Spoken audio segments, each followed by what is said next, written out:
Everyone wants to know the good, the bad, and the ugly about the place they're going to move to, so let's jump into the pros and cons of living in Temecula.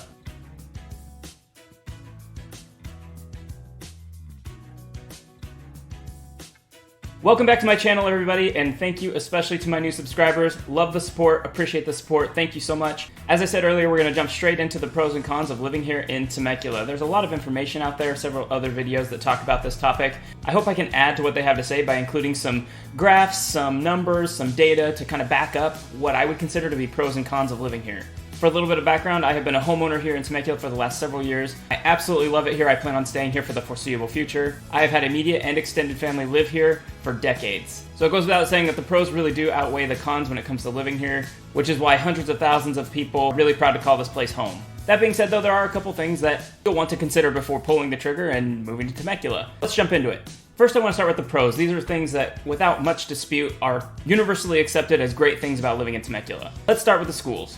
Most schools here in town, regardless of level, whether it be elementary, middle school, or high school, generally rate a 7 out of 10 or higher on greatschools.org. I'm going to leave a link down below to Great Schools, where I'll invite you to go and check out the different schools and communities where you would potentially want to move to. On Great Schools, you can see average test scores, take a peek at teachers and staff, and see any reviews potentially that other families have left based on their experiences in these schools.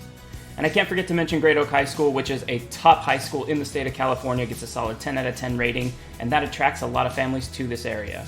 Just like schools are probably the number one factor that drive families to our area, one major con is definitely the traffic. If you know anything about Temecula, you've heard that the traffic here can get pretty atrocious. I actually want to pull up some maps here to show you commute times and really focus on peak traffic times so you know what to expect if you are looking to move here. When is traffic going to be at its busiest? When is it going to be a little bit lighter? And how to manage that if you plan on making the move. Temecula attracts a lot of commuters, which I'll jump into that subject in a little bit, but we're about an hour north of San Diego and about an hour, maybe a little bit more, from Orange County. There are plenty of people who live in Temecula and work in these areas and commute there every day. Here's a look at how long it would take to get from Temecula to San Diego at 7 a.m. on a weekday. And here's a look at how long it would take approximately to get back to Temecula from San Diego on a weekday afternoon. Up next, here's a look at what a commute to Orange County would look like. I used Irvine as a point of reference. And then here's a look at the same commute coming home in the afternoon, both on a weekday. On weekends, southbound traffic towards San Diego can get pretty heavy, on Saturday mornings especially, but by Saturday afternoon and into Sunday, traffic is a bit lighter. And then traffic midday on any given day of the week is pretty manageable. The silver lining in the traffic issue is that the French Valley Parkway improvement project on I-15 is well underway. Phase 1 of the project is already complete with improvements to the Winchester exit ramp going southbound on I-15, the new French Valley Parkway southbound exit ramp on I-15. Phase 2 begins construction in December of 2022 in preparation for Phase 3, which ultimately will add another exit to the Temecula area, in addition to providing some more lanes and providing roads like French Valley Parkway, Jefferson Avenue, and Inez Road with more direct access to the freeway. For more information on this project, I'm putting the link down below in the description. Feel free to check it out. I would say that hits the greatest pro and the greatest con, and the next talking points are really going to hit on what could be considered either a pro or a con depending on your own personal taste. Up first, we have the weather. Hottest temperatures in Temecula reach around 90 degrees on average in the month of August here in Temecula. That being said, we do have days that get up over 100 degrees, and warm days persist all the way through October. That's something that a lot of people who come from out of the area don't always recognize. It surprises them a little bit, is our summer temperatures last well into fall. You won't really start to feel those more mild temperatures until you hit November. So if you like the warmer weather and then the more mild temperatures at night, you're gonna love this place. However, if you prefer more mild temperatures year-round, then recognize that it does get hot here during the summer. It's not like what you're gonna find on the coast. Up next, I want to talk about proximity. Like I said earlier, Temecula is about an hour north of San Diego. It's about an hour to 2 hours away from Orange County and Los Angeles, an hour away from Riverside, and people are attracted to the idea of living somewhere where they can get to any of those locations in a manageable amount of time. Whether it's for work or entertainment, Disneyland's only like an hour away. But on the flip side, we're still about an hour away from everything, including airports. Depending on where you live in the Temecula Valley, the Ontario Airport is about an hour away, and the San Diego Airport is also about an hour away. LAX is about 2 hours away, and then to get over to Santa Ana, you're looking at an hour and a half or so. So while we're really close to a lot of places, it may also feel like we're pretty far when it comes to those types of conveniences. Moving on to affordability.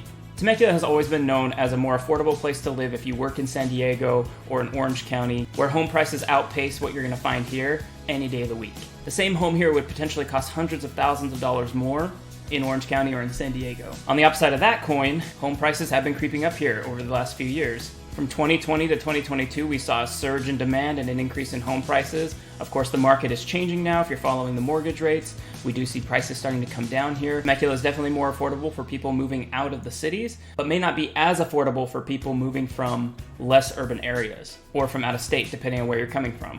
Now on to a couple sensitive subjects. I'm going to bring up homeowners associations. This can be seen as a pro to many people, but also a major con to others. Temecula has several communities with HOAs. Some of the pros include community amenities, pools, parks, rec centers, street cleaners, and general rules and regulations that require homeowners to keep their homes a certain way to keep up the community aesthetic. There are several homeowners who find a certain appeal to that, especially when considering their home value and the potential for a neighbor or some other circumstance within the neighborhood without an HOA potentially driving down the value of their home. The con, of course, being that there are regulations to HOAs, whether it's only having your trash cans out on garbage day for a very short window of time, manicuring your lawn a certain way, controlling the color of the paint you use on your house, how many cars you can have parked on the street and in your driveway.